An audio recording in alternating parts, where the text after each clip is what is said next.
Now we come to the communication section. Hello, thank you. Good evening, everyone. Just a brief comment or two since our last school board meeting that we had. And a reminder that our primary objective remains keeping children in school for as long as possible while following the most current health guidelines. That remains our objective. That objective has not changed. The first 2 weeks after the winter recess were challenging for us on several fronts, including the high numbers of exclusions for both students and staff. That was our primary obstacle when we were coming back off of that break. Our dashboard illustrates that. While positive cases currently remain high, they have started a downward trend. And so we're watching that very closely, like we always do and like we always share with our community. I personally am hopeful that the downward trend continues, and as always, we await updated guidance from the various health agencies that we consult with when we make our subsequent decisions. We'll, of course, continue to communicate that with our community as we learn of changes so that you can feel like you've been apprised of where we currently are. So I just wanted to mention that, our current state, and as we move forward. Thank you. All right, at this time, I'd like to talk about last October, a lawsuit was filed seeking to remove school mandates for mask use and exclusion from in-person learning of students who are close contacts. There are 145 school districts named, including D34. Typically, we do not comment publicly on matters of pending litigation. Because a ruling in this case could potentially impact future board action, we have decided to make this brief statement. Regardless of the final outcome of the case, District 34 remains committed to our goal of keeping students in school, in person, for as long as possible in the safest environment possible. The district will inform staff and families when there is a final ruling that they may require changes to our health and safety protocols. Until any such time, masking and school exclusion remain part of those protocols. Thank you. Do you have anything more, Dan? No, thank you. That's all. All right. We're going to be moving on to the audience comments section. This is the first opportunity for audience comments. Anyone wishing to address the board can submit a comment card available at the check-in table and give it to the Director of Communications and Strategic Planning. The Director will call community members who submit cards forward. They will be asked to introduce themselves and describe their relationship with the district. If a community member in the overflow room wishes to make a comment, they can give their comment card to the D34 staff member on duty in the room. Please know that the board will be taking notes, but we will be in listening mode only, and an appropriate response will be given in a timely manner. We also ask that you submit one comment per opportunity. Kathy, do we have any comments? We do. Thank you. Amy Lawrence.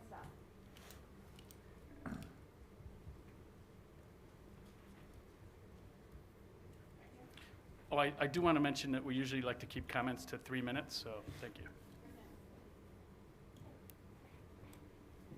Good evening. My name is Amy Lawrencell. I have one daughter in 34 and 2 children in 225. Thank you all for your service. Tonight, I'd like to address the fact that there are bullying and intimidation tactics going on by one particular school board member in the context of correspondence with parents. And when I choose to write a letter or speak to the school board, I'm assuming in good faith that you want to hear our input. Imagine my surprise when I receive responses that imply otherwise. Back in early December, I initially wrote a letter requesting that we reschedule a couple of meetings so as not to coincide with 225 school board meetings. I was told no, so I sent a follow-up appeal letter asking that you reconsider. Here are some snippets between those letters from December 16th between myself and Mr. Corman. If I don't get through in 3 minutes, I can read more at the next meeting. We have a second comment period too. So. Okay. In one letter, he says, I would like to say, you appear to be quite generally aggravated about all things 34 these days. Before COVID, I don't really recall your engagement in D34 business at all. Correct me if I'm wrong. Another letter. I encourage your candidacy for election to the D34 school board so that you can bring about the changes you seek. Only with spirited elections will we be able to separate the wheat from the chaff. If I run unopposed again, I must assume that voters believe that my stewardship of the district has been service in the finest nature of our republic, and that further our decisions were the right decisions. In the final letter, subject line, sad to see,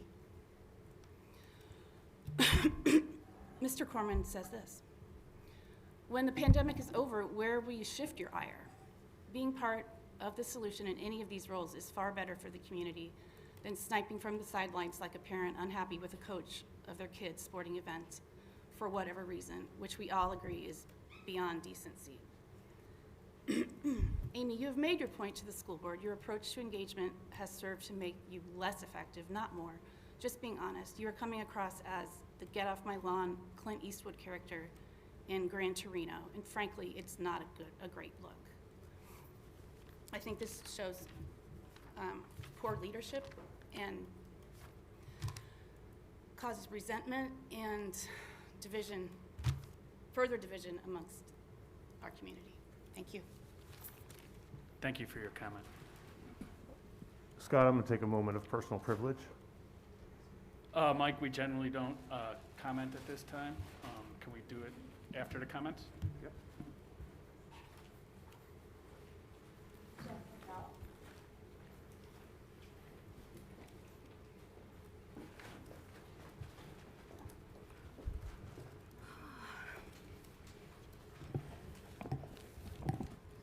My name is Jen Patel. I have a student at Hanking.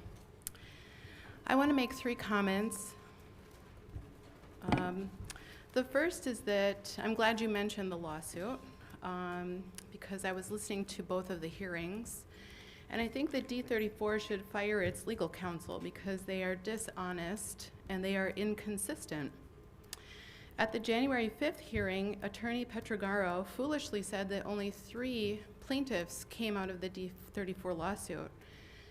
And he called them a minority, and that caused a firestorm of emails to be sent to the judge.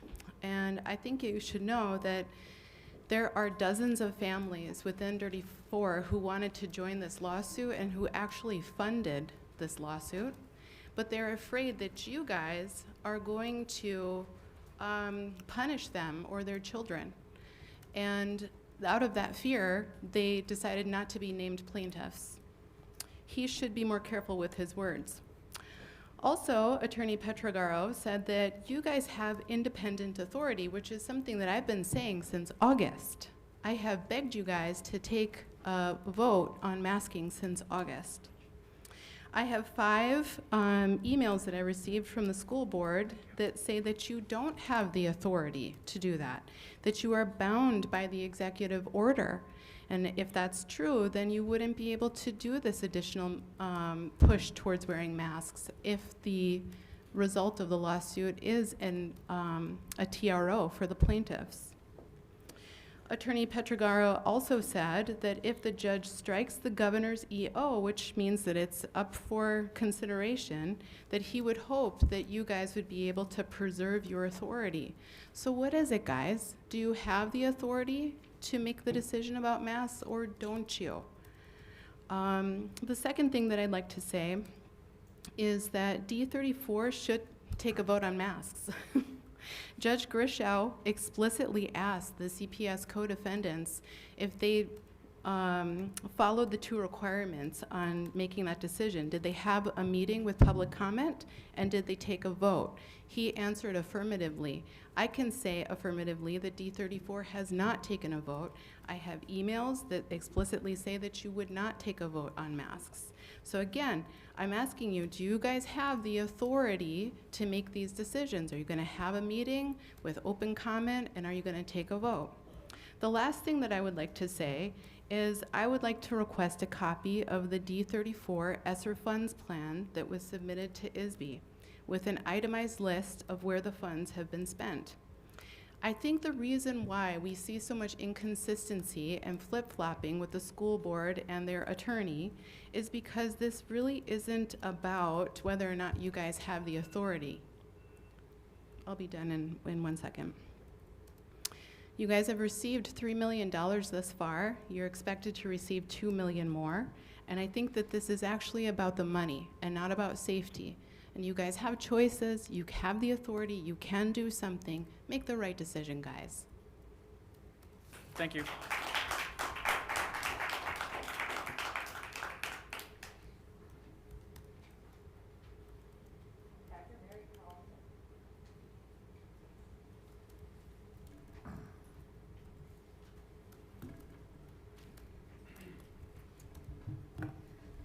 Good evening, everyone.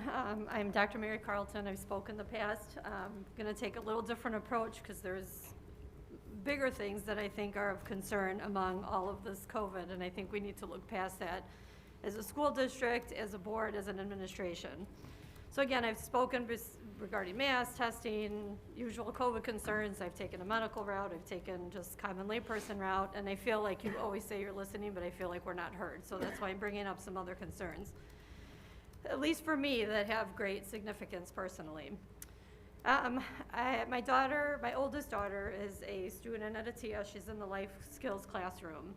Part of her IEP, and from what I can gather, the rest of the students in her classroom have in her IEP that this community-based instruction is to take place. I received an email last year from the assistant principal, and I was informed that they are going to be put on hold once again because of the rise in COVID, Omicron, whatever's going on. So my question is when is this going to end? We're concerned with liability, we're concerned with safety, safety of the students, safety of the staff, but at what expense? She really looks forward to these trips. I'm sure a lot of the kids in that classroom do. Nothing has happened on these trips that would, to me, at least in my opinion, and from a medical standpoint, have any concern to have to postpone these until whatever numbers go away. So my question again is, when does it end, and when do these kids get the services that are in their IEP and by law should be receiving?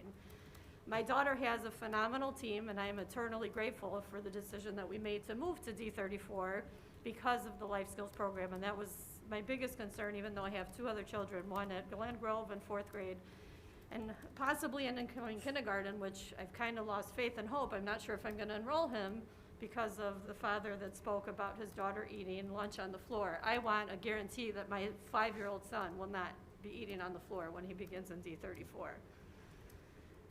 As a parent of a child with special needs, specifically mine being nonverbal in a wheelchair and fully dependent on others, you can imagine how many challenges, concerns, worries I could have among any other parent that has any child. Having said this, I want to bring your attention to the incident that occurred in District 225. Again, eternally grateful it was not in D34. Although it was not here, it is of huge concern because this could possibly happen anywhere and again. I'm referring to the sexual assault that occurred with a special needs young lady and the disgusting human being of a person that would do this to any child, not only a young lady with special needs. That was a former employee, and I hope to God he is formal. That could have been my child, it could have been yours.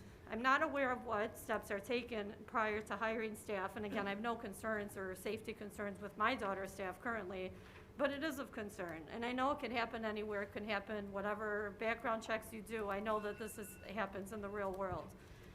The incident with the ATIA child throwing a chair. My daughter can't run, she can't escape. I know my team's got her back, but it's the reality of things. And my point is that the mental health issue that's happening right now is way more important than this. I'm not claiming that these two incidents had anything to do with COVID stress. But again, the impact of all of this happening in our schools needs to change for this stuff to go away, and for my mind as a parent of a daughter that cannot speak or run, be more put at ease in this district. Thank you. Thank you.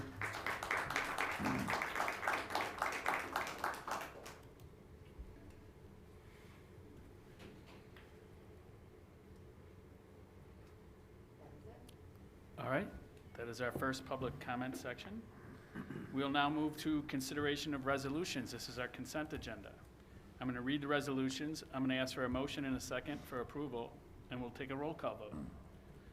I have the 22001 personnel report, the 22002 payroll warrants, the 22003 vendor warrants, the 22004 school calendar, the 22005 board policy press issue 108 for approval, and the 22006 four-year copier lease.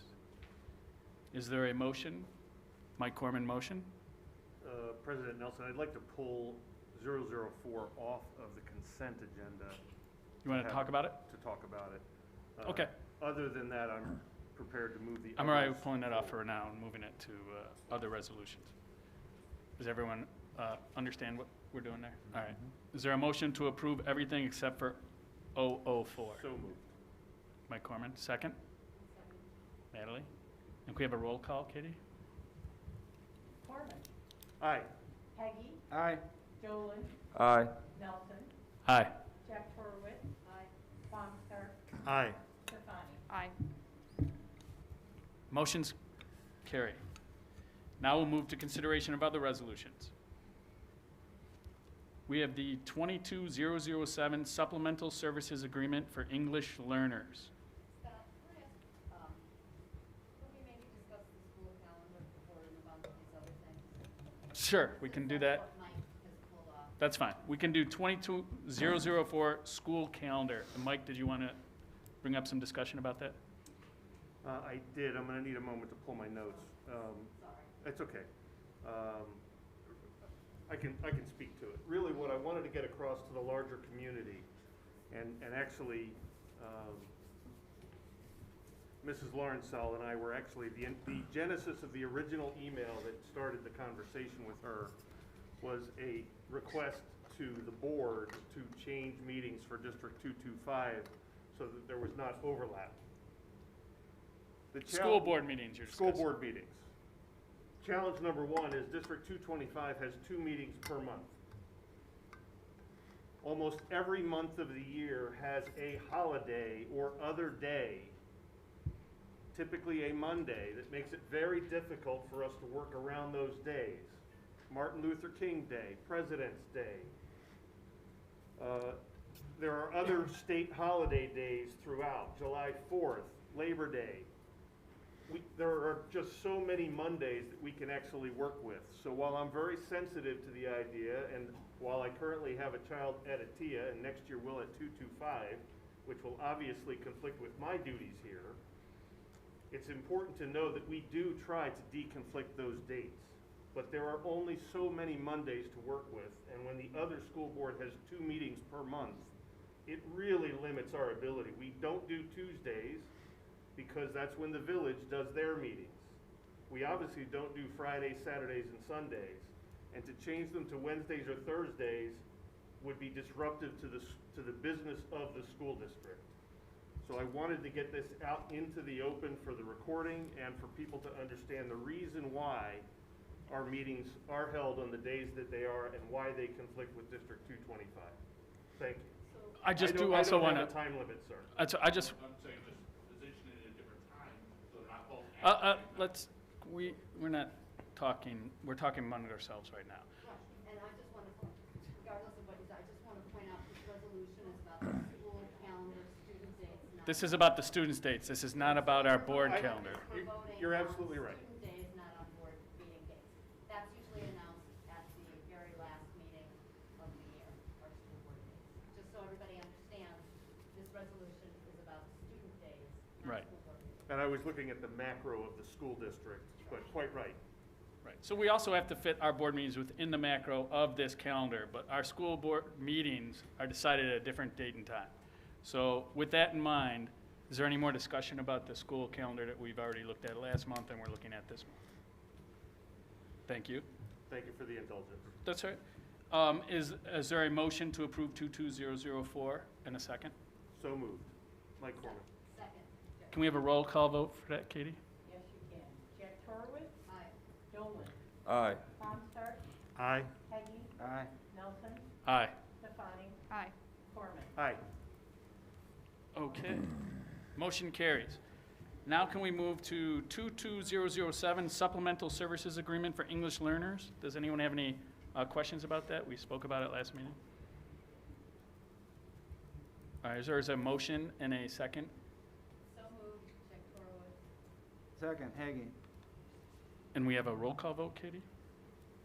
Corman. Aye. Jack Torowitz. Aye. Dolan. Aye. Tom Stark. Aye.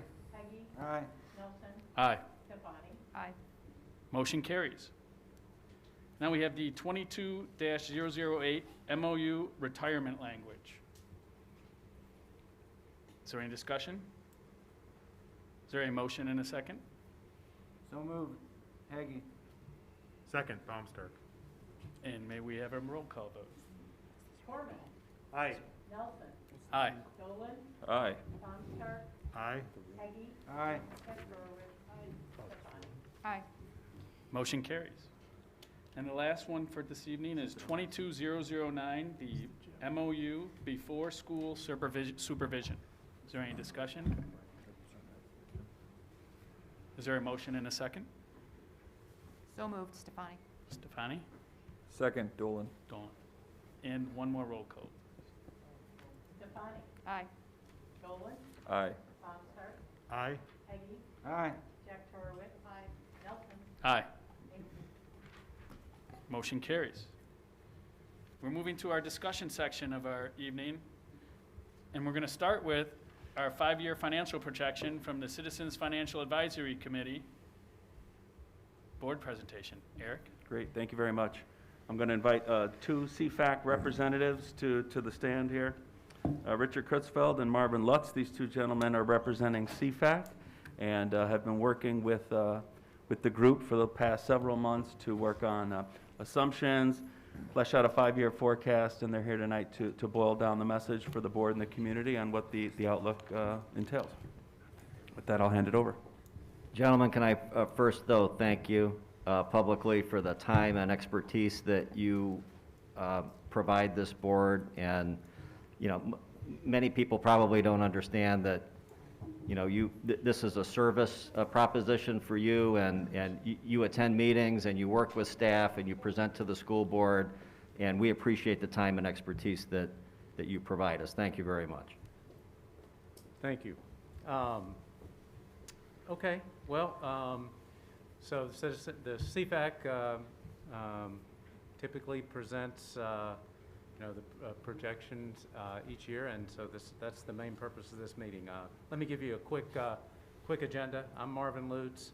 I'm going to go through this introduction, give you a background to the projections that we will share. Then Richard here will get into the, let's just say, the details and high-level details of the projections, and I'm going to wrap up with what we think are some implications for the board and the community. So the list of members, you can see, as the name indicates, we have a group of community members, including Richard and myself, as well as educational professionals and Eric and Rita from the business services portion of administration. I would note that we also have Jim Baumstark here on the Board of Education is the representative and has participated in these meetings, replacing your current president, Scott Nelson, who did last year. Okay.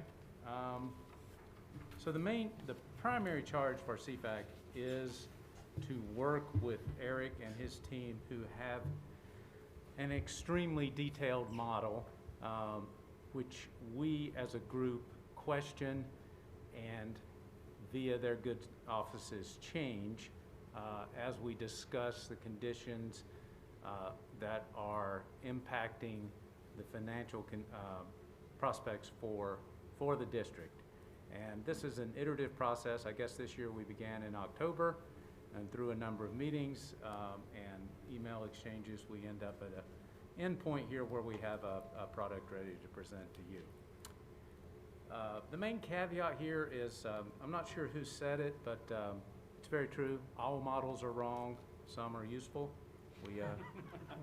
We're quite certain that the first one is correct despite all the hard work. That is, of course, it's wrong, but we expect it to be useful, and we expect that the assumptions that we have made are reasonable. We lay out what we think the key ones are. You can form your own opinion, and they are obviously subject to modification as conditions change. Finally, the scope of this. I've come to learn that in municipal finance, there's a number of different funds. This concerns the main fund, the operating fund, which is largely disconnected from the others, though, as we'll talk about, there is some capital spending that's being funded out of the operating fund. Okay. The key themes here to this forecast, the key themes that we're going to cover. First of all, we've talked about for years now the expiration of the Glen TIF, positive impact, and we've included it in our projections. But now that that is occurring, we can do so with much more certainty. And the figures are similar to projections in prior years, including last year's, but we have the certainty that they are, the properties that were in the TIF will be rolling into the regular tax base in the next fiscal year, and we have more certainty about projecting going forward as one, I guess you'd say, contiguous set of, one contiguous tax base. Unfortunately, when looking through this, and as we had described in the past, the district is likely to have a growing structural operating deficit. This condition resulted from prior year forecasts as well, but there have been changes, which we will detail. Those include higher inflation, full-day kindergarten, the operating fund's contribution to the capital program are among the larger impacts. So at the end of the projected period, if these conditions continue, the operating fund balances, when the contributions to the capital program are considered, will fall below, we project, I should say, to fall below the minimum recommended by CFAC and by board policy. So, you know, if something can't stand forever, well, it won't. So the last recommendation is that, or the last theme is that we recommend that the board begin to investigate possible solutions, and we recognize that the board has done so in the past, and again, that these projections are not reality, not what's necessarily going to happen, but what will if current trends continue unabated. Okay, so let me give you some of the key non-recurring and as well as ongoing projection assumptions. And again, this is a fairly high-level summary of a pretty detailed amount of work. First off, the ESSER funds from the government, that's running over 3 years, non-recurring, not expected, and not included in the projections after that period. We mentioned the Glen TIF. It will be the last make-whole payment will be coming in, and then afterwards will be part of the ongoing tax base. That's the one-time payment's non-recurring. The main ongoing factors, the factors 1, 2, and we have the little bracket there saying gap, but I would probably throw 3 in with that as well. Basically, we have property taxes that are growing per Illinois law at a cap of 5%. If CPI runs, which is the common measure of inflation, runs beyond 5%, they're capped at 5%. That is the largest revenue item by far. Teacher salaries, which are influenced by, which are contracted in the early years and which are influenced by the base experience and merit levels, are projected in great detail, but have been running between 4.5% and 7.5%. We project that going forward, reduced by the annual retirements. And finally, we have benefit increases which have been running at a little over 6% per year. So the gap between revenue and expenses here is significant and growing. Next, items 4 and 5 are the new full-day kindergarten. It's a relatively small gap in operating funds, but nonetheless, it is there and growing. And finally, the last two items here, maybe we've been just a little more aggressive because historically the district has not filled all of its vacancies. There's been a small unfilled position rate. Those are baked in now, so the projections include a 1.3% vacancy rate that reduces operating expenses. And lastly, we have assumed that management is able to implement an increase in the fees that are detailed here at the rate of CPI. In the past, we had not assumed that. So these are the primary drivers of the projection model, of which Richard's going to walk you through the output. Okay, thanks, Marvin. And hello, everyone. Okay, I'm going to take some time to go through this particular metric here. It does capture the essence of the projections that we've made, and it is probably the single most important financial metric for a school district, including this one. Fund balance as a percentage of expenditures. The reason it's so important is this is basically reflects the level of liquidity you have to fund your operations. So that's why it's so important. Let me set this slide up a little bit and first talk about the zones that are there. On the bottom is what we consider the red zone, a danger zone, obviously in those terms. The cutoff for that is 30%, and as you well know, that is the policy that the board has in place as a minimum fund balance. At CFAC, we consider this not to be really an adequate level of funds, but really the bare minimum or the floor, and that's why we define that as the beginning of the red zone. So going below that level is obviously problematic.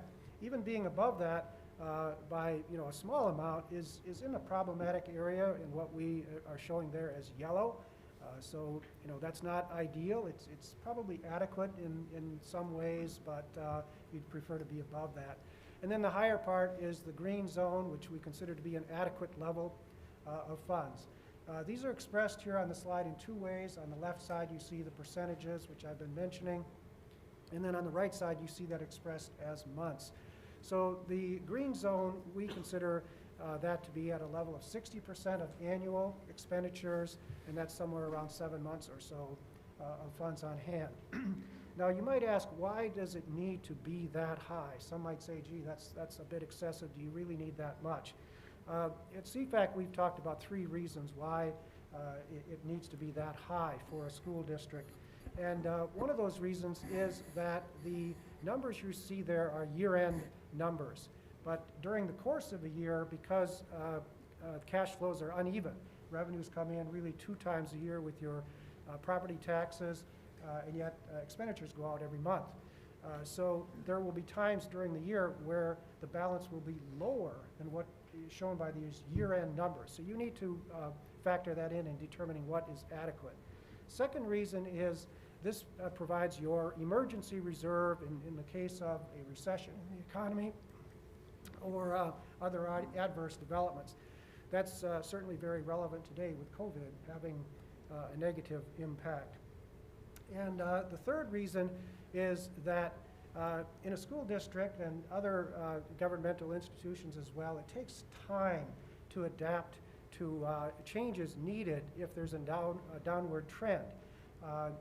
On both your revenue side and your expenditure side, you're locked in by long-term considerations, which may be either law or contracts. And so it takes time to turn the ship, if you will, probably years in reality if you're facing a major change that is needed.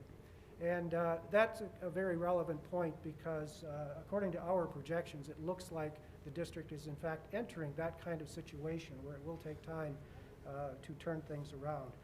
With that background, let me just walk through the numbers as we're seeing them. We've provided a significant historical period here before we get to our projections. The vertical dividing line is the line between the history versus our projections on the right side. So the history you can see is all in the green zone. The district has done a good job over many decades building up fund balance to a very adequate level each year. Most of the time, the district is coming in with a small surplus and adding to the balance. So it's well up into that green zone or very sufficient level of liquidity. As you move toward our projection period, you see a couple down years there. The 21 year was a down year affected by COVID. The 22 year is a projection, it's the budget, but it also has included in it a deficit, again, driven largely by COVID. But in spite of that, the results are remaining in the green zone, although approaching the line. So with that historical background, let's look at the projection period, which we've included here, and it starts to show a very different story. The first year of our projections is fiscal 23, just past the vertical dividing line there. You actually see a small uptick there, small increase. We're projecting a surplus in that year. That is driven by one of the factors that Marvin already mentioned, which is the expiration of the TIF. And I think you've probably discussed this at great length in the board and know that there's a half-year, one-time half-year impact on the expiration of the TIF, and that drives up the balance. So that's a one-time effect that is positive in that year. After that, you see a significant downward trend, driven by two of the factors that Marvin mentioned earlier in introducing this. One is the contributions to the capital program that the board discussed and agreed a couple years back. So that's a planned reduction. So I'll come to that. It's in the table below. And then the other factor is the structural operating deficit that is emerging, and Marvin also mentioned that. Let me walk through the numbers and emphasize those two things. So if you look, first of all, at fiscal 24, 25, and 26, where you have those major step downs each year, those are driven largely by the capital contributions in those years. 7 million, then 6 million, and then 8 million. So that drives it down to the level of about 40% in terms of the percentage of expenditures. I should mention that while that was planned, what was not anticipated at the time that decision was made, that there would be a continuing downward trend at that point. Now that period is beyond, at the time those decisions were made, that was beyond the period for which CFAC was making projections. We were, not to that point yet. But what seems to have emerged now, and we pointed it out for the first time last year, that's the first time it really popped out of the numbers, is last year, that there was this emergence of a structural operating deficit, and it's even more clear to us this year that is emerging. And that covers the remaining of the period that we're showing there. Through 26, it's driven largely by the capital contributions, but then starting in fiscal 27 and out through the last few years, there's a growing deficit that we're projecting will occur in the absence of interventions to offset that. So each year you go from 1 million to 2 million and up to 5 million by the year 2030. Now note on the slide that we intentionally added 3 years onto this. We in CFAC are charged only with doing 5-year projections, but we wanted to emphasize for you this emerging structural deficit. So we intentionally added 3 years on so you can see the impact of that. And as you see, it drives the fund balance down into the red zone. So that's what you're faced with if we don't turn these trends around. Now it's out there a bit before this really hits in a hard way, so there's time to react to it, but you can't simply ignore it and hope it goes away. So having now defined those drivers of it, and with the last part driven mainly by the structural operating deficit, let's show a little more detail so you can understand what is driving the structural operating deficit, and that's the next slide. Okay, so here we have two parts. On the left, we simply show the trends, and these are the trends in the revenues and the expenditures, and on the right, we show the drivers. So let me first comment on the trends there on the left side. So it starts out pretty good with revenues being in excess of expenditures. And again, you see that a little bit of a downward dip in the revenues between fiscal 23 and 24, and that's the expiration of the TIF that I mentioned earlier. So revenues drop a little bit and then start back on the normal upward trajectory of roughly 2% per year. So it's a decent growth rate. But the expenditures, the dark black line there, you see it's a very different story where it starts out behind or lower than the revenues, which is good, but it's on a different trajectory of growth, marching upwards at 3% or more per year. And so we see by the end of this period we're showing 2030, you're looking at a $5 million deficit. The crossover year is 26, and then you start having progressively larger deficits each year. Now what's driving that? The right side of the slide illustrates this. So what we're showing here are the major sources of revenues and the major sources of expenditures and what the projected growth rates are that we're including in the numbers that you're seeing there on the left side. So first of all, in revenues, local revenues, mainly property taxes, we see that growing at 2 to 3% per year. Now that's the majority of your revenues. State and federal, we see as we look out, a couple years from now, those are going to be under stress and probably not seeing much growth. So we just put those at 0% growth, just holding even. So obviously that's running behind inflation and it drags down your overall growth rate in revenues just a little bit. So over this period, we're seeing only 1.5 to 2.5% growth in revenues. On the expenditure side, it's a very different story and roughly about 1% ahead of the growth in the revenues per year. Let me just do this bottom up here. The other, all your various miscellaneous expenditures comprise about 21% of your budget. We see those growing at about the rate of inflation. There may be some opportunity to press those a bit, but we're putting them at the rate of inflation. Next one up from that is benefits. And as you know, benefits have been on a relentless tear throughout the economy, affecting all organizations, not just this one, and running well ahead of inflation. And we don't see that stopping. We're projecting that will continue. So we put that at 5 to 6%. And then lastly, salaries, the largest expense area, 65%. We're projecting that to grow at a rate higher than the rate of inflation, maybe 1% per year ahead of inflation.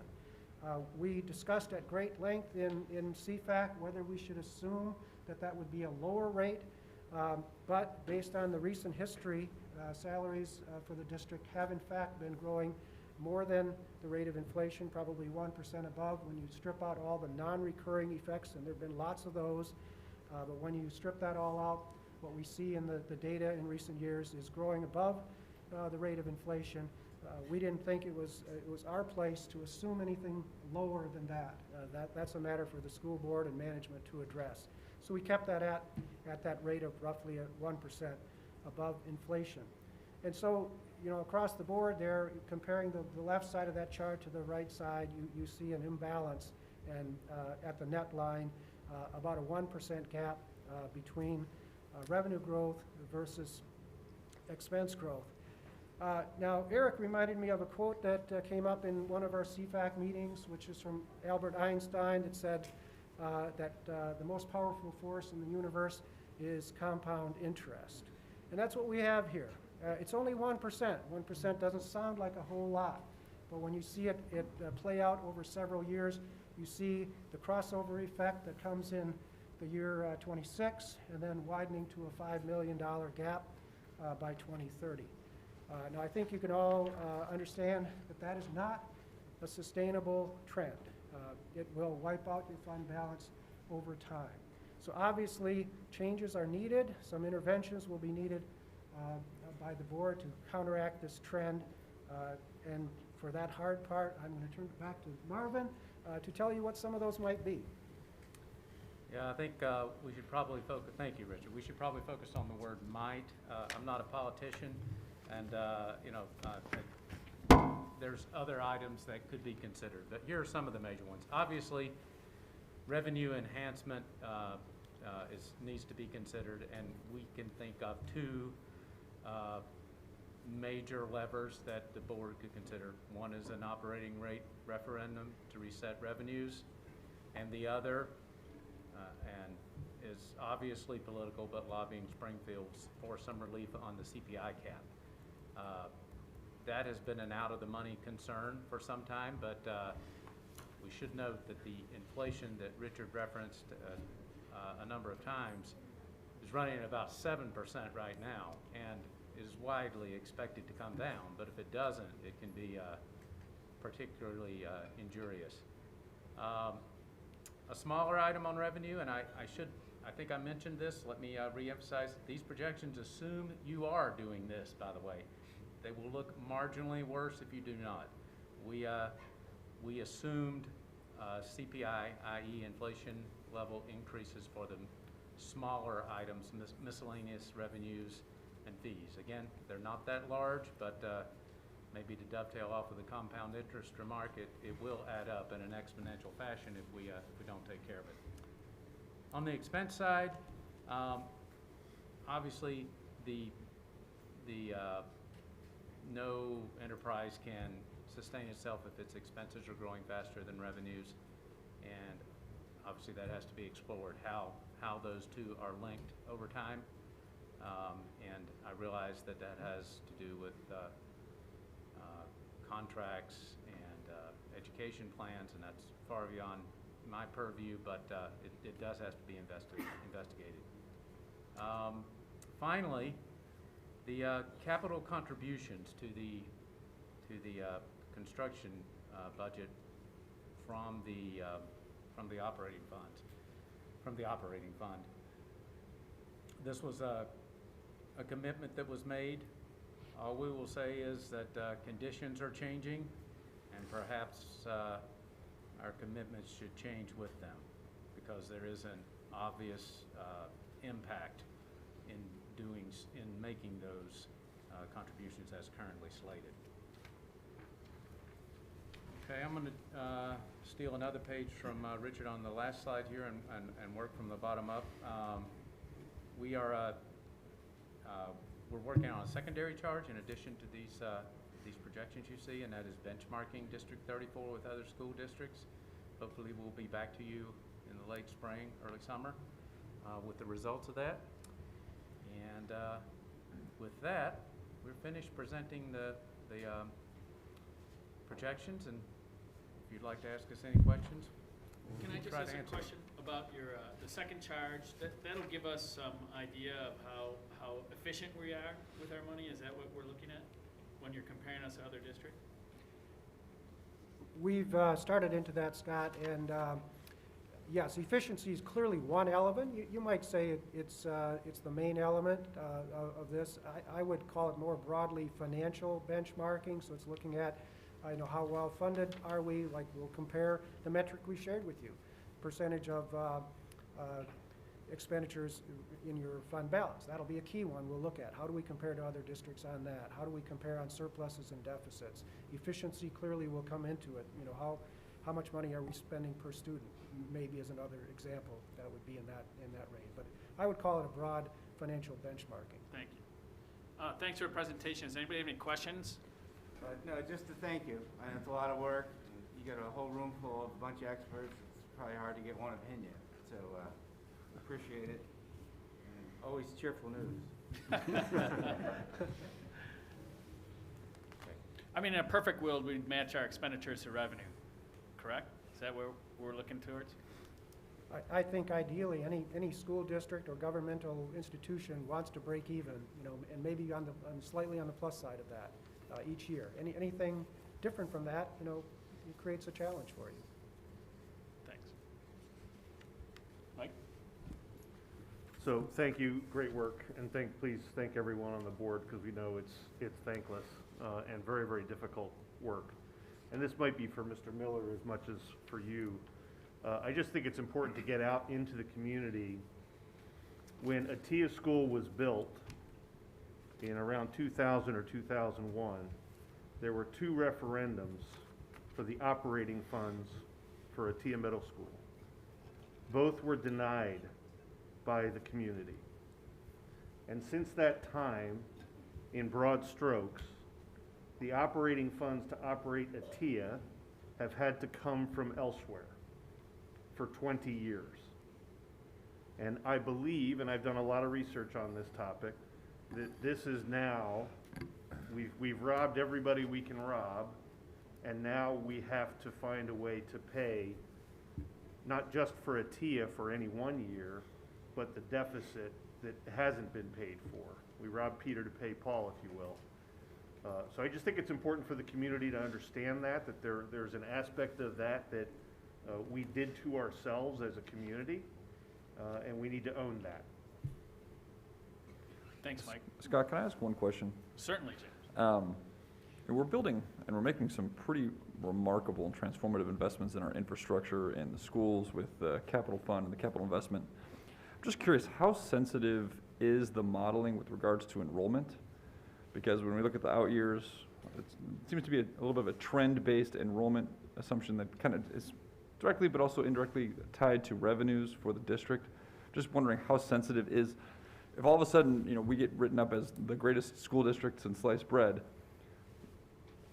are we going to continue to see a decline in enrollment, or do we have an understanding of the sensitivity to which the revenue projections might be linked to how many students are enrolled in all of our schools? So actually, the property tax revenue is not as closely tied to student enrollment as you might think, because we still get property taxes from those homes regardless if there's elementary age students living in them. So we just got a new student demographic study that's somewhat similar to last year's, in which these financial projections were based on, maybe even a little bit more of a downward trend. So in some ways, your spend as a district is the same for a smaller amount of kids. The spend goes up per kid, but I don't think there's as close of a link as intuitively you might sort of think. And from a macroeconomic perspective, Eric, do we have an understanding of like where we think that the Glenview, community is trending in the next 10 years in terms of kind of turnover, resident, kind of cyclical nature of resident moving in, moving out, that's going to be contributing either to new building, changes in demographics, et cetera? Is that kind of linked in here as well? Not really, no. Okay. Yeah, it's a little bit beyond the scope here. Okay. Yeah.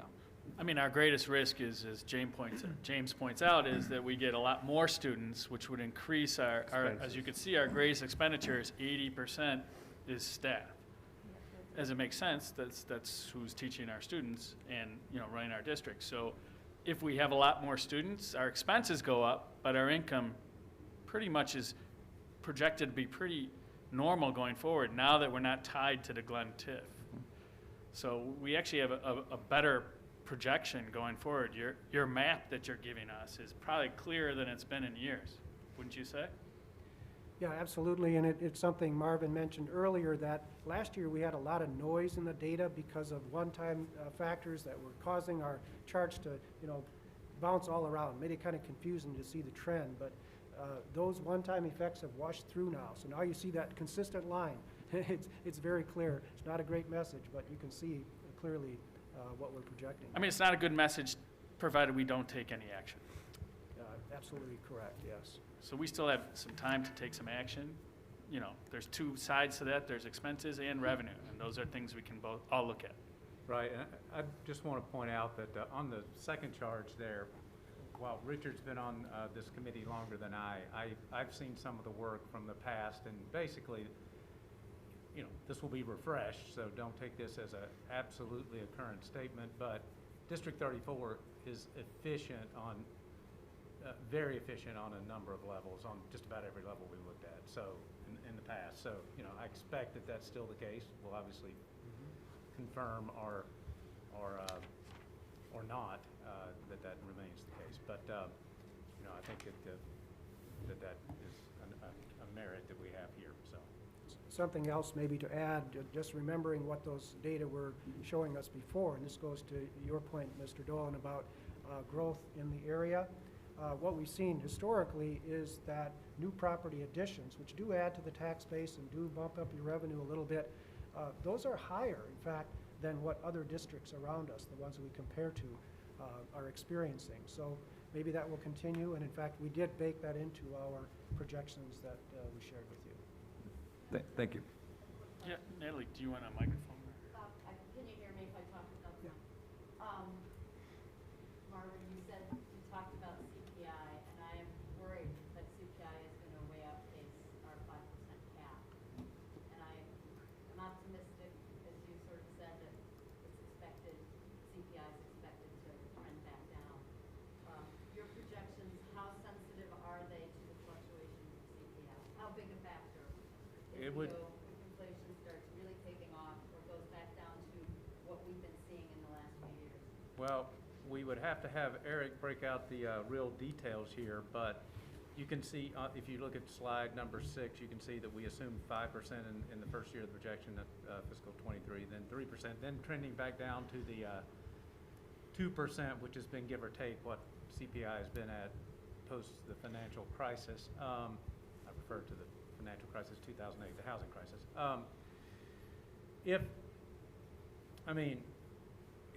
I don't immediately know is the answer to your question, but I can tell you this. If inflation is running meaningfully above 5%, your revenues are not going to grow much more than a little more than 5%. Maybe you would get those fees to grow, but that's a smaller portion of the pie.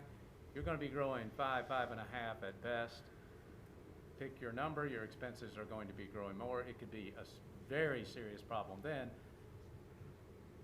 Out of my league again, but I would expect that this would be a pain that would be being felt broadly against much less well-positioned districts. There would be in the news, Illinois state level for sure. I just wanted to get that out there, that some of this is, that part's out of our control. Absolutely, yeah. Maybe just to add a little bit to that, Marvin, and looking at point number 1 there, we discussed this months ago and kind of locked it into the model at that time, that inflation would come down to 2% from where it is running right now. Since that time, we've seen economists that come out to say it is going to come down, but I'm seeing a lot of them say it's going to come down to 3%. So 3% will become the new normal versus 2% as it has been over the last decade or so. So, you know, we speaking of sensitivity of the model, we could rerun a model today and add that 3% in. It's going to bump up the revenues, which, at first reaction, you'd say that's going to improve the results. But it will depend on whether that same 1% addition goes into point number 2 and salaries go up by the same. Then it just nets back out. So those are kind of unknowns, but those are the difficulties in producing a model, because you've got so many things that are difficult to estimate. Does anyone have any other questions? Thanks again, you guys. It was a wonderful presentation from a perspective of knowing what's going to happen going forward. If you could find us some more money, it'd be awesome. Thank you. Thanks for all your hard work. Thanks. Thank you.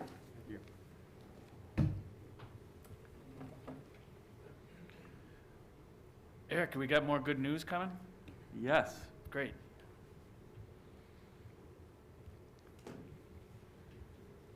We're going to move to Phase 2-3 construction estimates and bidding discussion with Nicholas and FGM. Good evening. My name is Dave Torres with Nicholas & Associates. For anyone that doesn't know me, I wanted to take a brief moment of your time just to kind of provide you with an update on where we're at with Phase 1 as we just look at the work that's been currently taking place at Hanking, Lyon, Springman, and Westbrook. And then we'll kind of transition into an outlook for where we're looking at budget-wise for Phases 2 and 3. We'll kind of give an overview on the schedule, overall project schedule as well.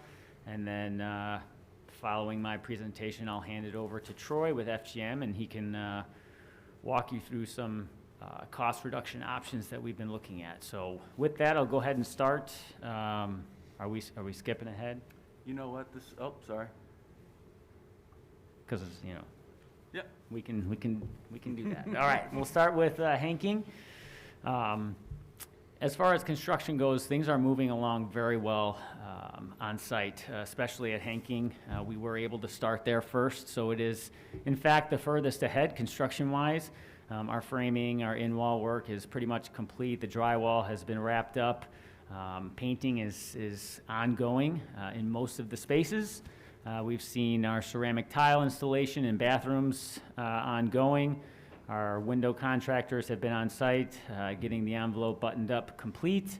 Our ceiling grid in classrooms has been ongoing. We're in the process of scheduling our final above ceiling inspections, and then we'll be kind of moving toward really the finishes portion at Hanking, looking toward receiving our casework, some of our mechanical equipment, our mechanical, electrical, fire protection, and plumbing work is ongoing, but again, making great progress at Hanking. Got a quick picture here just so you can see. We got some paint going on walls. Ceiling grid is up. This is a view of one of the toilet rooms, so we've got tile on the wall. So again, making great progress.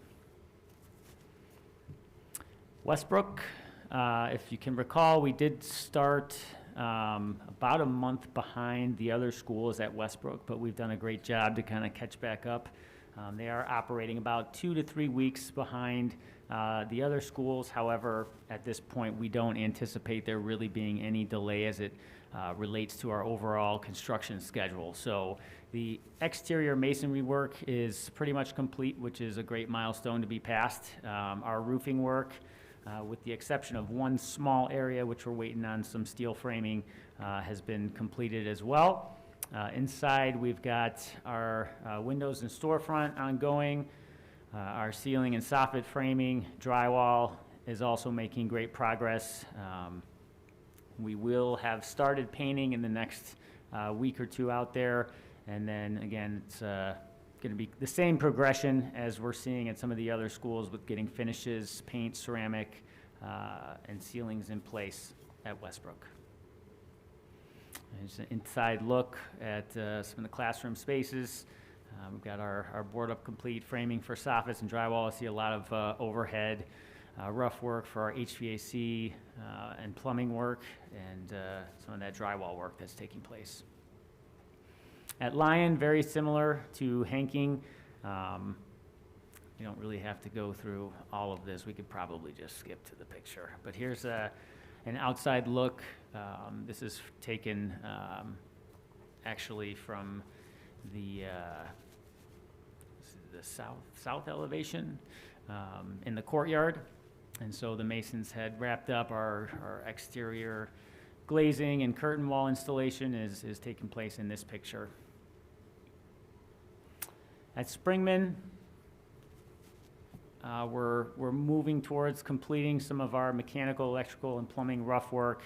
The masonry work on the inside of the building is nearly complete. We've got some metal stud framing and drywall work ongoing. Our window and curtain wall storefront framing installation is complete, which is also a good milestone for us to be passed. Our roofing work is completed as far as our flat roofs go, but we are still working on some sheet metal flashing, metal panel work at all the sites, which will be ongoing.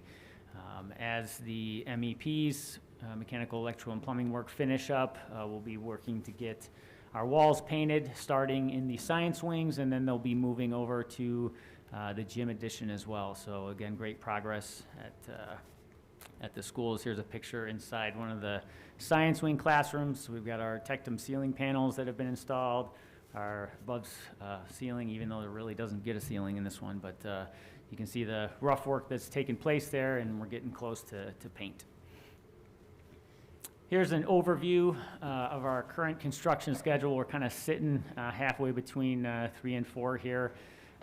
We were able to get these buildings enclosed before the weather really got nasty, so we're fortunate and blessed to have had the weather that we had to get to the place where we're at right now of just really being focused on getting these interior spaces ready with finishes and everything in preparation for spring and summer. As the weather breaks, we'll plan to be back working on the sites as it relates to courtyard work at some of the buildings. We've got a good bit of site work still that needs to take place here at Westbrook on the east side, which then will transition into the summer of '22, where we'll have some overlap between Phase 1 and Phase 2 as it relates to the site work here at Westbrook, and then all the interior renovation work that will be taking place at the sites. All right, now we'll jump right into the Phase 2 and 3 budget. So we typically do estimates at different phases of the design. For Phase 1, we did a 60% estimate, then we did a 95% estimate. Same with Phase 2. So we completed a 60% estimate back in September, October, and then now we just finished wrapping up the 95% construction documents estimate. And again, that covers work for both Phases 2 and 3, so that's for summer of 2022 and 2023. We are grouping those projects together just for efficiencies, for continuity of contractors. So that's kind of been a strategic play on our part, but that work includes a lot of the interior classroom renovation work at Atia, Glengrove, Hanking, Hoffman, Lyon, Pleasant Ridge, and Westbrook. And we've also included Phase 2 at Springman. As part of this estimate, we did proceed with tracking the various alternates that we've discussed at previous board meetings. Now, these were all add alternates based on discussions that we've had and scope that was identified. So those alternates have all been designed. They've been estimated, so we know what their value is. However, upon completion of our 60%, we did identify that we are tracking over budget as far as our construction costs go. So we can move to the next slide here. As of right now, our Phase 2 and 3 95% CD budget, we're looking at an estimated project total for Phase 2 and 3 of about $70.5 million. And again, this is an estimate. This is not our actual bid. We are currently out to bid for Phases 2 and 3. We do have plans for pre-bid meetings scheduled in February. Bids are due middle of February. So by the end of February, we'll have a very solid idea of what these actual numbers are. But again, this is based off the estimate.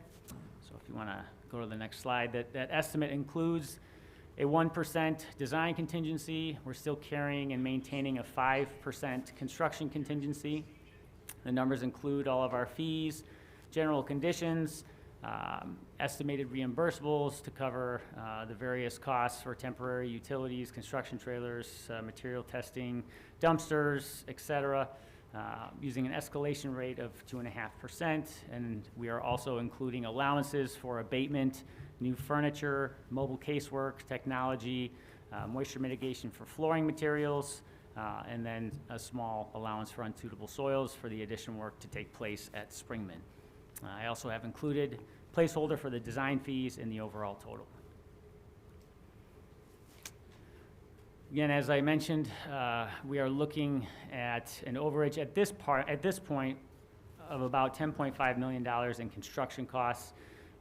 We identified another $1 million in added design fees, as well as, I believe, the discussion in the past on a $1.5 million furniture overage as what we're kind of looking at in totality for just this set of phases. We also are looking at a couple of offsets of utilizing some monies for ESSER funding. And then we've also estimated or projected at this point about $1.5 million in remaining Phase 1 contingency funds. So we've so far we've done a great job of managing the extent of the funds that we've carried for allowance thus far. We don't anticipate to run into much more unforeseen conditions, but this is kind of what we're projecting thus far. And then as part of just our discussion, after identifying the overage, we've met as a group to kind of talk through what options we have available as far as scope reduction goes. And so we've kind of identified a series of deductive alternates that I'll kind of let Troy talk through. But in essence, what we're looking at is about an $8 million overage. And again, this number is really based off of a best guess value from the last time that we did a total referendum project budget, which would have been at the design development level, which was several years ago.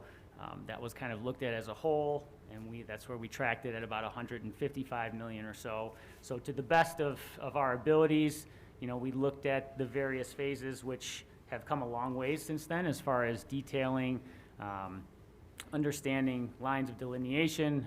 We're with scope and everything, we're kind of estimated at this point based off of where we think we were at that point to be that 10.5 million over the construction costs.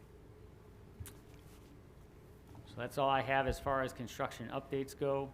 Do we want to transition, or do we want questions? Yeah, I'll just pause and see if there's any questions based Yeah, on I what think we Dave. should do some questions. Does anyone have any questions right now for Mr. Torres? I'll ask one. If you had to like characterize sort of the main why, is it just that materials and labor is more expensive now than we would have maybe done in the first phase, or is it sort of the uncertainty of the fact that it's just more detailed planning now versus then? So like, sort of details emerged that were not foreseen. Like, is it a price issue, or is it kind of a? I think it's definitely a combination of both. I mean, when we did the initial estimate, we only have a finite amount of information, so we can only give our best guess as far as where we think we're going to be for each phase. So, you know, as an example, in phase 1, you know, I figured that we'd probably be coming in around 67 million. We actually came in around like 65, so there was a bit of a savings there. And so there is definitely some uncertainty of knowing exactly where we would have been back then versus now, to where, yes, the added details and everything gives us a much clearer picture of where we're going to be. But certainly the material availability, I mean, across the board, I mean, even as we heard in the last presentation, I mean, the impact is real, especially in construction. My presumption is that it would have been materials and labor. I just wanted to get a Yeah, I mean, confirmation. it is absolutely there, for sure. While saying that, though, you've been able to stay on schedule. Is that correct? Yeah, we have taken steps at this point to mitigate some of the long lead time concerns as it relates to phase 2 and 3. We've facilitated some pre-purchases for mechanical equipment, just in anticipation of the long lead times. But as of right now, yes, I mean, everything is tracking the way that it's intended to be installed and constructed. Does anybody else have any questions about Diane? I think you said you were about to discuss some of the potential cost-saving measures next, though. So Yeah. before I ask any more questions, I'll let you get to that. Okay, so I'll transition just to say that, you know, we wrote a memo to the board last month, letting you know where we were last month. And since then, it's even increased based on the 95%, and then as administrative and professional team, we got together and emerged with a list of $3 million worth of scope reduction that Troy's gonna go through. What I do want to remind everyone is that these are estimates. The bids haven't come in yet. As you've seen with phase 1, Dave just recently became comfortable where we are in phase 1 to sort of free up $1.5 million worth of contingency funds. There are contingency funds and allowances in phase 2 and 3. So you're being shown this potential sort of worst case, if you will. But the hope is that we're just at one point snapshot in time, and that as the plan progresses, construction finishes up, less unknowns, maybe Dave will come back if all things go well later on and say, okay, we're also comfortable. So this is sort of a worst case, and this is kind of like where we're at right now. So but it's okay for us to be scared right now? Exactly. Okay, got it. Eric, can you remind us when you'll be able to share with us the results of those bid packages and how that's shaping up, just in terms of a general timetable? Yep, so because we were up against this challenge, we wanted to give the board 2 opportunities to sort of discuss. Bids are on the street right now. Correct. They're gonna be accepted back, as I'm gonna say, mid-March. Well, so we'll have bids due as early as middle of February through the end of February. And I think with the last set of bids being due on the February 24th. So by the very end of February, we'll have a pretty solid idea of where we're going to be coming in at overall for phases 2 and 3. So the plan would be to meet with the subcommittee once more and then bring the full board the recommendation at least to accept awards at the March meeting.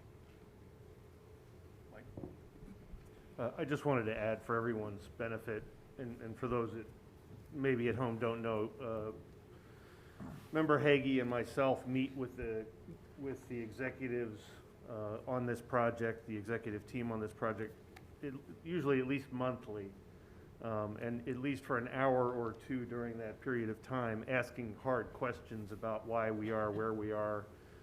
All the things that you're asking, we ask as well.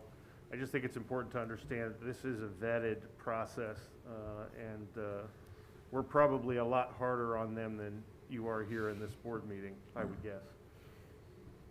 And I expect you to continue. So when that 95% estimate came in, we met as a team, and there were things prior to understanding what the estimates were going to come in that we had hoped to do, and that somehow just makes sense to do, and that's what was designed, and that's what was added to the larger number, which has now been reduced. But I want to try to at least go through and show the board and the community some of the items that we're recommending to be removed, and then another list that we feel strongly that should remain in. And the idea, just so you have this in the back of your mind, is that following this meeting, you might open up a spreadsheet, get some feedback from the board, and if there's an overwhelming desire to either keep something that we've recommended to remove or vice versa, we can have that dialogue over the next couple months leading up to March. And with that, I'll hand it off to Troy to walk through a couple of these in better detail. Thank you, Eric. So as we start, it's important to note that while this budget overage exists right now, we don't know, because of the uncertainty in the market, where we're actually going to land.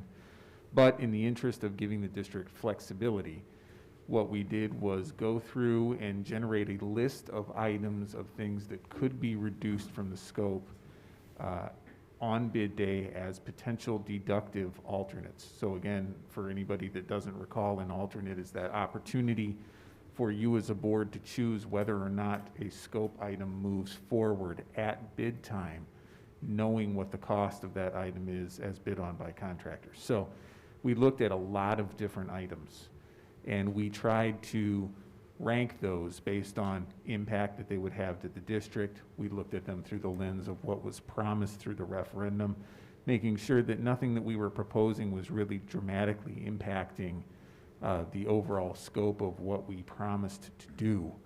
So the list that you can see here in green are those items that we felt and the administration felt were not overly painful to do. They would not have an impact on the teaching and learning that would be negative.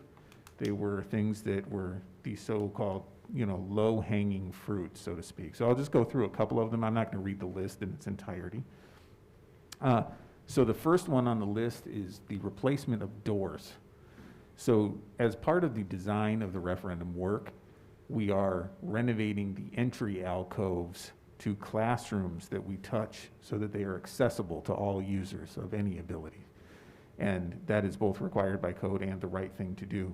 As part of that work, we are replacing the doors, because many of your doors are original to the building, so they are in somewhat deteriorated shape. And if you're going to renovate that alcove, you should replace the door and frame anyway, because it's probably not going to make it. So during the course of the design, a conversation was had that said, well, if we're replacing like 45 or 50% of the doors in the building, we should look at doing the rest of the doors too, so that they all look the same. They're all generally the same vintage, the same quality, the same level of appearance. And so that's what this cost represents. We went through and we said, okay, we don't have to replace those ones where we aren't renovating the door alcove, so that could come out as a deductive alternate. As of today, it is in the drawings that are on the street, all of those doors, the replacement of basically every door in the district with something new.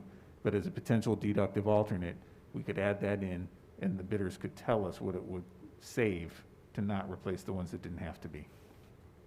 So the ones that aren't replaced, some of them are not accessible to everybody? That's correct.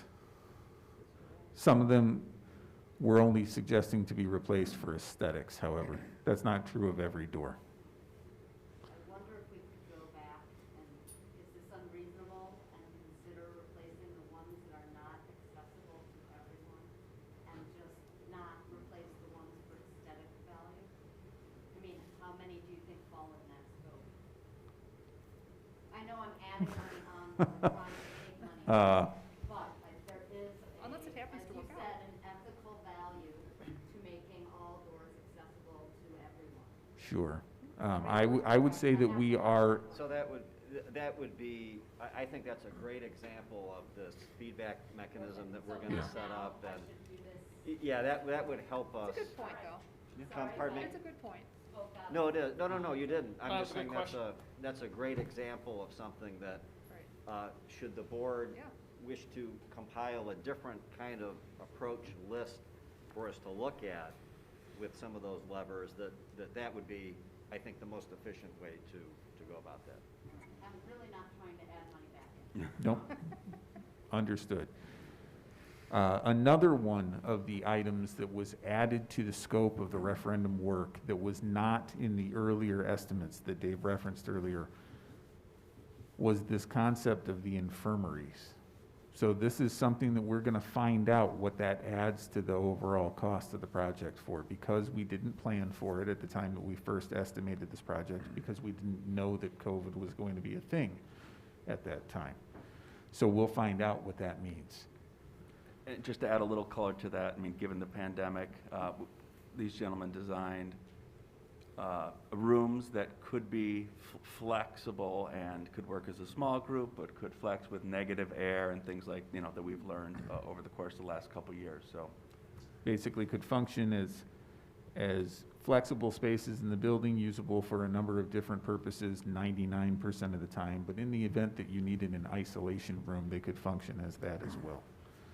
Troy, since you brought that one up, if I might, I would just ask, so that we all have a good picture of our current status inside our infirmaries. Mhm. Do they have carpet, for example? Should they have carpet? Probably not. Those are the kinds, what's best practice in infirmary world, if you will, and where are we today? I don't know that I could tell you what best practice in terms of true infirmary world would be. I'm sure you could but find someone on your staff. I'm sure we could, but I would tell you that cleanability, negative air changes per hour, those are the types of things that we're looking at. So these isolation rooms, infirmaries that we would be designing into this project are set up, as Eric mentioned, to have negative air pressure to prevent cross-contamination with other spaces. They are set up to have UV decontamination built into their light fixtures, so that in the event that someone is in that space with COVID or with the stomach flu or with anything else that might be easily spread from one person to another, that those disinfecting lights could be turned on and work to sanitize the surfaces in that space. So as Mike noted, something like carpet is not something that's not a material that is easily sanitized. So hard surfaces, on the other hand, are. So. Thank you. Mm-hmm. The last of these items I'm going to talk about tonight is one that seems kind of innocuous. So one of the things that we heard from the staff was that they have tack strips in their classroom above their marker boards right now. It's a place for the teachers to hang education manipulatives. It's a place for them to hang student work, things like that, little strips of cork that run above the marker boards. And so we put them into this design as well. And we said, I don't know what that's worth. What is that worth? And so we took a look at it, and it turns out that it's north of $300,000 to have tack strips above the marker boards. For that kind of price, we're going to suggest that that becomes a deductive alternate, and that we'll find a different way to hang things on the wall. So those among other things are the potential savings that Eric mentioned will total up to something around $3 million. We are currently in the process of turning those into deductive alternates. So again, to revisit, you'll get values for those items on bid day, and you don't have to make a decision until then about whether or not you pull them out of the project, okay? So the second list that we're going to look at, these are the things that I consider to be more painful. They meant losing scope that was truly important to the overall context of the referendum. They meant having an impact on the teaching and learning in the district, sometimes minor, but sometimes in some of these instances major.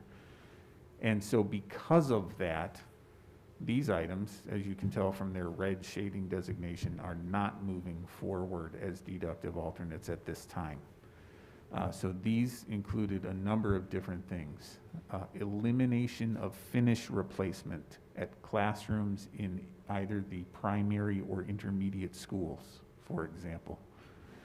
Elimination of finish replacement at a TIA middle school. Those are big ones. Those were things that were basically one of the driving factors of the referendum. So those would be very painful to lose, the modernization of classrooms. Some things are a little bit harder to understand. One of the things that you'll see on there is elimination of teaching wall casework at the science labs. So while designing the referendum work, we took the science teachers from the middle schools on field trips to various other modern science labs throughout the northern Illinois region. And we took a look at the way that other school districts were delivering their science curriculum. And one of the things that we saw was that we could take the space that was normally occupied by a science prep lab, that teacher space that was adjacent to the science lab, if you'll think back to your days in school, we could incorporate that into the classroom, turn more of that into teaching space. But what that meant is we had to find a way to incorporate all the storage and things like that that the teacher would normally have in that prep lab into the classroom. And so one solution that we saw at one of the districts that we went to were whiteboards that had cabinets behind them. So the whiteboards would slide out of the way, and you could store a lot of your materials behind the marker surfaces in the classroom. And so we incorporated those into our science labs. The teachers really liked those, and so we said, okay, we'll do that. And you know, that ends up being a nearly $300,000 item. So they are expensive, but they are critical to maintaining the functionality of your science curriculum the way that your teachers are used to delivering it. Without that storage capability would mean sacrificing something. What, I'm not exactly sure, but it means a negative impact to your overall delivery of science curriculum. So that was decided that wasn't going to move forward.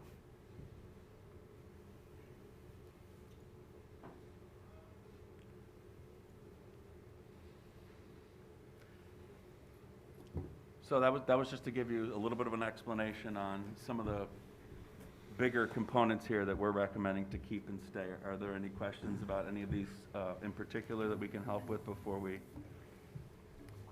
open it up for feedback after the meeting, prior to the next meeting? Anybody have anything right now for the architects? Well, I would just make a point that the primary driver of the referendum wasn't finishes inside the classroom. It was the fact that we've been operating at a structural deficit for, since the building of a TIA. We needed, the vast majority of that money was for capital projects to keep the buildings in place. It certainly was maybe a selling point, but the need was far beyond finishing. Thanks, John. Anybody else? So we'll have a firmer grip on this when the bids come in?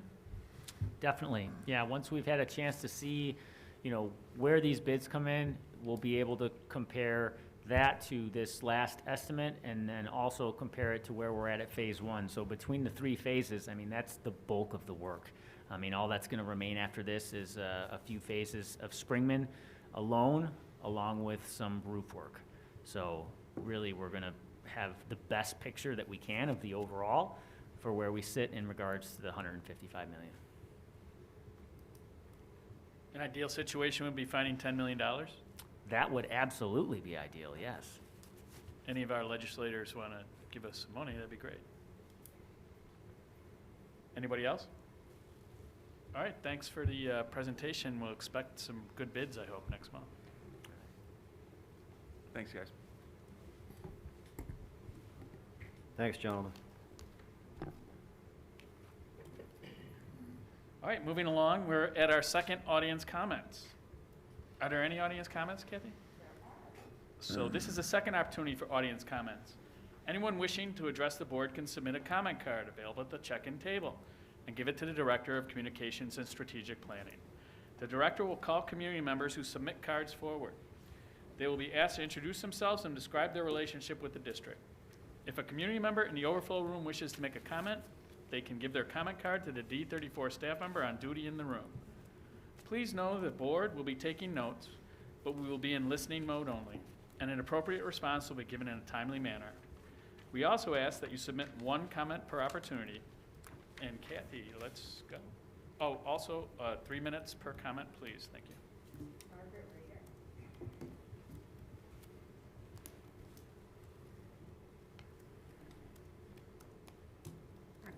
Hi, my name is Margaret Rader. I have 2 children in the district, one at Springman and one at Glengrove.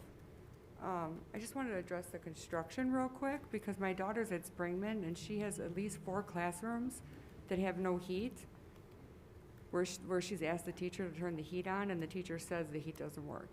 So I know that, the referendum was supposed to be for updates to bring the buildings up to code, and I know that has not happened. That's not what my original question was, but when I heard them talking about the construction, every morning it's an argument what to wear, because she's freezing. My other one was, I know the decision was made before winter break to put the entire Springman 8th grade class on an adaptive pause for 11 cases in 1 week. After the break, the district had 234 cases the first week, 233 the second week, and last week was 128. There was no decision or plan moving forward presented to the parents. So my question is, what motivates your decision to place the kids on an adaptive pause because the numbers don't make sense? And second, when you address the TPO lawsuit, it sounded a little bit like a threat to the parents, and it sounds like you think you're above the law. With that being said, if one and a child follows the judge's ruling to go to school without a mask, are you going to use that to punish these kids? Call for another unjustified adaptive pause? Because in that case, it sounds more like a power trip instead of the well-being of our children. That's it. Thank you. Thank you.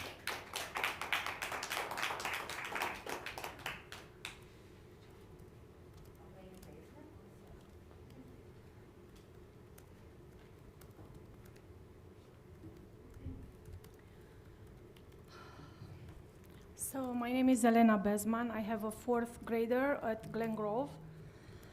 I'm here tonight to bring the numbers up, what you are sending us on the emails, the COVID positive cases that I see the average in August was 12 per week, September 5 per week, October 11, in November they were 18, December was 21, and now in January it's 198 cases per week.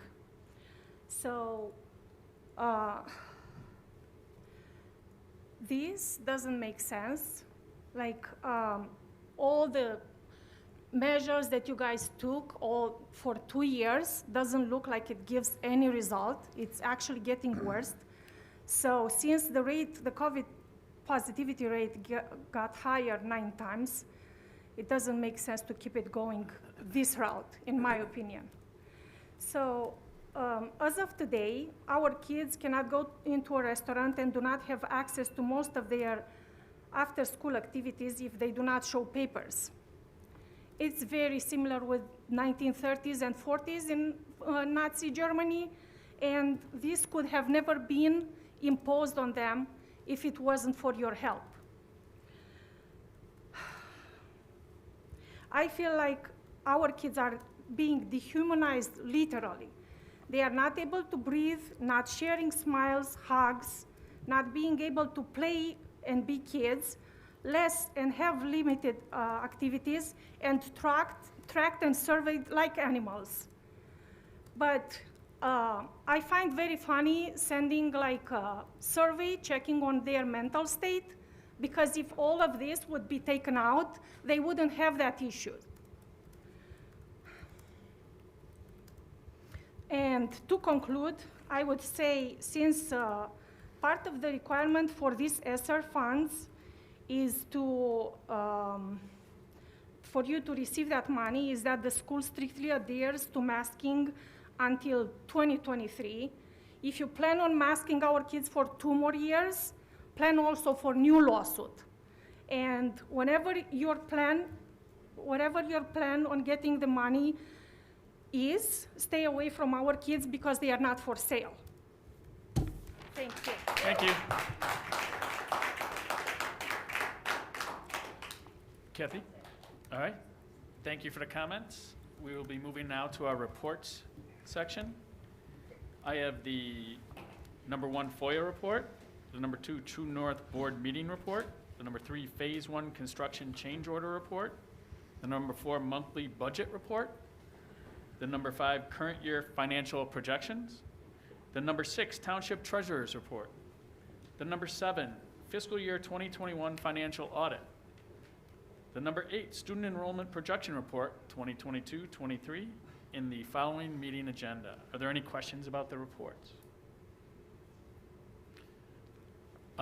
No question. I think it's just worth noting that the financial audit report was kind of like your standard clean opinion from, just to expose, to make sure that everyone hears that in the audience too. It was Good to see. It was a clean audit. Clean audit All the report. numbers were good, right? Yes. All right, that's good. Any other questions on the reports? And I'm going to go to other business.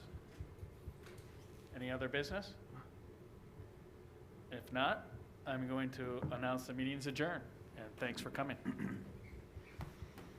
Thank you.